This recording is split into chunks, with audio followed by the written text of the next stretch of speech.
Hello বন্ধুরা, স্বাগতম আমাদের নতুন ভিডিওতে। আজকের ভিডিওতে আমরা একটি রোমান্টিক ড্রামা সিনেমার গল্প এক্সপ্লেইন করতে চলেছি।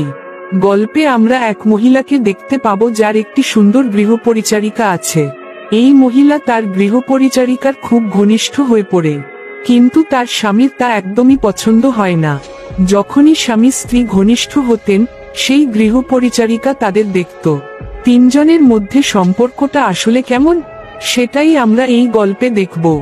সিনেমার শুরুতে দেখা যায়, সোফিয়া নামের একটি মেয়ে ইভা নামের একজন মহিলার বাসায় গৃহপরিচারিকা হিসেবে কাজ করে।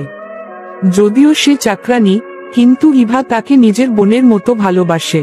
সোফিয়া ইভার সব কাজ করে দেয়, খাওয়া দাওয়া থেকে শুরু করে গোসল পর্যন্ত সবকিছুর ব্যবস্থা সে করত। সোফিয়া এতটাই কাছের ছিল যে ইভার স্বামী জোশ তা সহ্য করতে পারত না।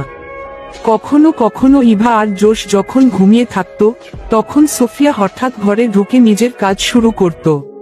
এজন্য ইভা আর জশের মধ্যে প্রায়ই ঝগড়া হতো।